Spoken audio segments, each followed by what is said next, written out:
Hey guys, Basil and Will with GraysonHobby, and today we have a new product from ToolkitRC, and it's not only for airplane guys, it's also for drone guys. Yeah, this is a great little multifunction device that can do a variety of things, and watch the video to find out. I didn't want to give any hints.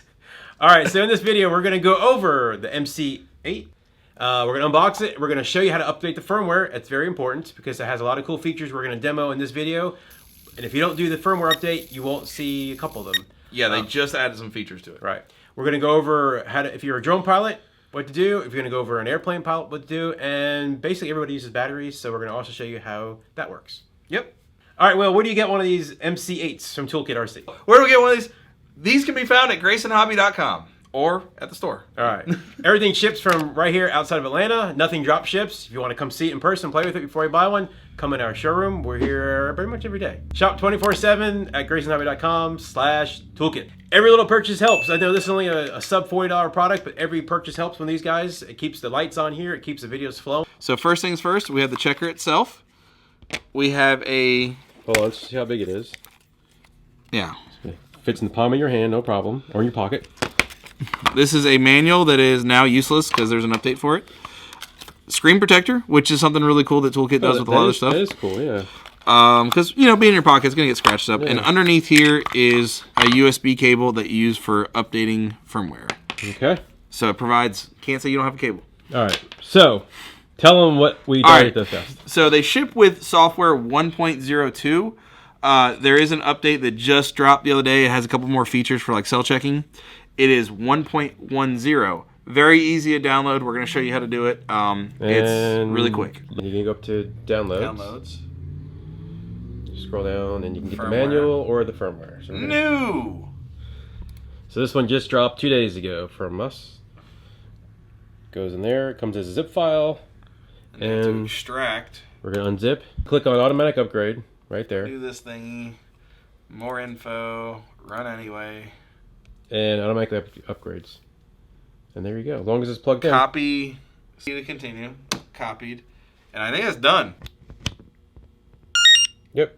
Oh, that was quick, but we got it. If I plug this in here, that's USB, I can charge my radio. Oh, so if you're at the field. Now, granted, I don't have a USB-C to USB-C on me. If I did, I would use this one to fast charge. But so if you're at the field and you're flying and you're down, you can use one of your flight packs to charge your radio.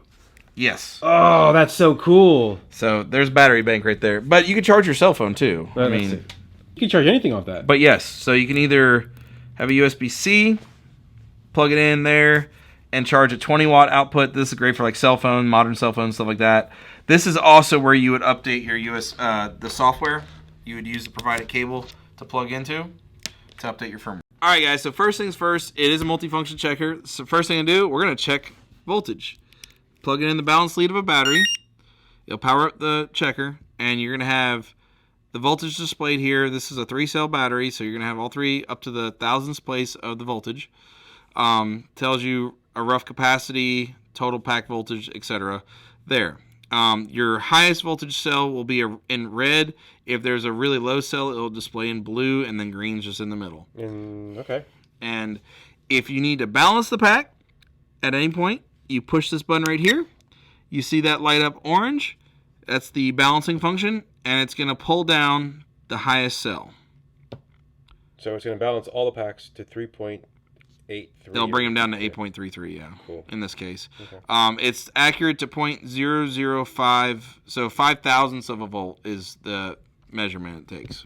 So that being said, if you want to just display the main voltage, like a quick check on the battery, plug it in there, reads the main voltage right there. If you want a rough percentage of the pack, you have to plug in the balance lead also. Okay. Or just plug in the balance lead. If you got a LiPo battery, I would just plug in the balance lead. If you have other chemistries, yeah, you can plug in that. But you have I guess like a NiCad, right? You would plug in the other one? Yeah, that would be that. But keep in mind, all the balancing functions are for LiPos. We have here, since we're only doing a cell checking function, we don't need to plug in the input. That's only for the charging part. We have a 650 GMB here that has a problem. Let's find out what it is. I'm going to plug this guy in right here. And let's see, we can tell right away. So we got 6 cells here, but one of those is reading 0. So we have a dead cell. Or just a dead Either bad connection or bad cell. All right, well, what's next? So the next thing we're going to do is signal measurement. In this case, PWM. So what does this actually do for us? So this is the next one of the other functions of it. It is the measurement function. It can measure PWM, SBUS, stuff like that. So basically a receiver tester. Yes. Okay. Does it work with Spectrum? It can. Oh wow. So wow, you go to measure, hold the button down. Wait. Let me back up there. How'd you get to that from this? You scroll on that wheel, right? Yeah. Okay. So you push and hold the button to change the menu from PWM, which is like a servo output, PPM, which is a digital protocol, and SBUS. This is a SBUS receiver, so we're going to use the SBUS function. And I'm going to plug in minus, positive, and signal. This receiver has been pre-bound, so we should be connected. And you'll see moving the sticks change the number. And this will give you the pulse rate from 0 to, I believe, 2,000? Should be. All right. Okay. All right. So you said the Spectrum. Prove it to me. So let's disconnect this guy. We're going to change our unit measure. Okay. Telemetry lost. What do we need to change it to? PWM. Because with Spectrum, this is a servo output. So a servo output is measured in PWM. Okay. So it looks like special cable there, female to female. Yeah. In this case, yes. Okay. Or male to male, however that. Servo plug to servo plug. In here, now let's change my model on my radio. So now I got in my throttle channel, and I can see that I'm going from a pulse width here. Okay, so you're only testing one. Go back. You're only testing one. It only checks the one channel at a time. On a Spectrum. If I want to check a different channel, I unplug it, move it to aileron. So if you got a receiver that say you got one of the aileron channels not working, and you don't know if it's a servo or the receiver itself, this is the way you can test the receiver to make sure the receiver is outputting correctly. So you can see moving it. Okay, it's a little more cumbersome than the SBUS, that's for sure. Yeah. Okay. So that's how you can test the Spectrum. Any Spectrum, right? Any brand of GSM2, GSM? You could do, depending on your radio, if you got Fly Sky, Free Sky, Spectrum, anything that's testing a servo output, you use the PWM mode. So if you're testing a servo output on any receiver, that's what you need. Speaking of servo, what's the next function? Oh, the next function is the output. So we go to here, output, okay, and then we're going to plug in a servo. Wait a minute, we have that fancy airplane right there. But I got a servo right here. Let's plug in the airplane. Well, let's show how it works first, and then we can show a practical application. Okay. Because it's taped down. Okay. Because somebody didn't want me moving it. So we're plugging in the servo here. Okay. And this is just a standard analog servo. So I'm using 50 hertz, which is all these are the modes adjustable. So it has three modes. It has manual, auto, one. As you can see, there's a little slider. I don't know if you see it there on the side. This is your quote-unquote throttle slider.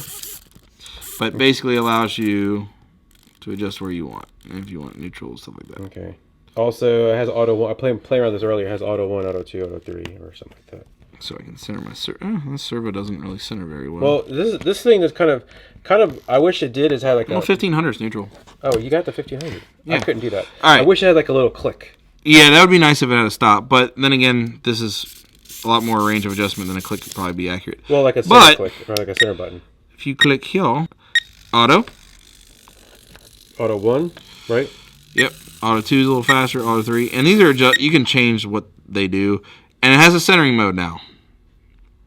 So 1520 is what's saying centering, which you can adjust that. So that's actually new in the new upgrade. I didn't see that earlier. Yeah.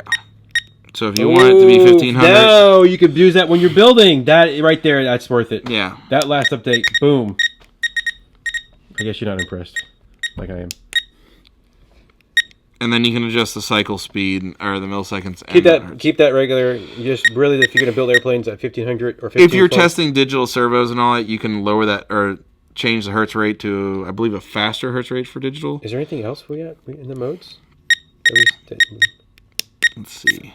No. Just has manual, center. Auto 1, auto 2, auto 3. Yeah. Okay, cool. That actually is pretty cool. So you can have all that in one tool. Okay, so we're gonna... Is that just something pop?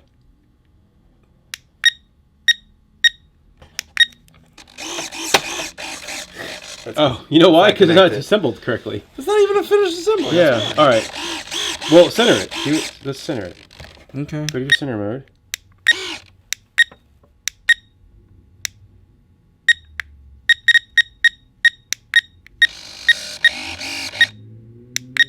Now we can center the servo. All right, there you go, centered. Okay, so now we come back over here. And that's when you adjust your quick link. So you can see how far that was off.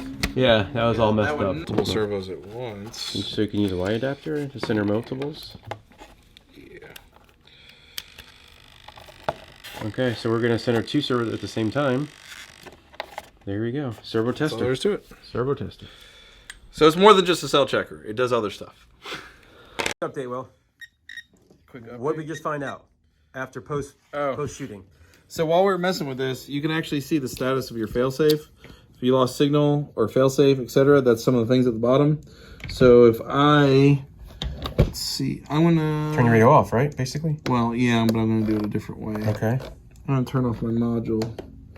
So Yep. Just Telemetry lost. when you lose signal, you can see lost signal on, failsafe on. You can also see where your failsafe goes in the stick positions, so you can test your failsafe. Oh, cool. So if you want to be everything neutral, it should be all at 1500. Yeah, we'll throttle down on this one. Right. Okay, so turn it back on. You can see the receivers flashing red too. Mm-hmm. Welcome to OpenTM. And then I'm gonna turn the radio back on to get Throttle signal. warning. Switch warning. And when that goes green, Yeah, look at that.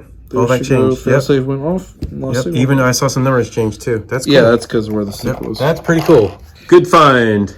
Yep. Love this tool. Now they added the centering value in the new upgraded The new firmware. new firmware. Before that, I was like, kind of like if you're building airplanes, it didn't center, and kind of what's the point of that? But now it centers. I'm gonna keep this on my bench for my drone builds, for my quad builds. I'm gonna put one in my pocket, and I'm already gonna wash it. The biggest function for me is probably the 20-watt USB-C port, so I can actually charge my phone and stuff like that at the field. There's been several times I'm like, oh crap, I don't want to go to the car and all that. But this guy right here, the cell checking function is pretty good. The balancer is really good. It's the fact that it goes such a high accuracy is the thousandths percentage of a voltage is really nice. Mm-hmm. So 2 thumbs up for me. yeah, I like it. I think it's a good term. Yeah. Oh, yeah. Are we doing a thumbs up meter? Sure. Yeah. 2 or what? 2? I wish it was a little bit cheaper, but I mean, it does do a lot of stuff. Well, for all the tool, even if each tool or each device was $10, you're still cheaper. Yeah, I mean, it's got a cell checker, a charger, it mimics a receiver and a transmitter at the same time, or either one. It does a little bit of everything. So, I mean, you can test servos with it, stuff like that. So, I think it's a good product. It's small, it's compact. You can even add a little lanyard thing in the corner if you really wanted to. Wear it on your neck. But honestly, this goes in your pocket. They put a screen protector with it too, so you don't have to worry about tearing up the screen so easy. Yeah. All right, there it is. Remember, update your firmware.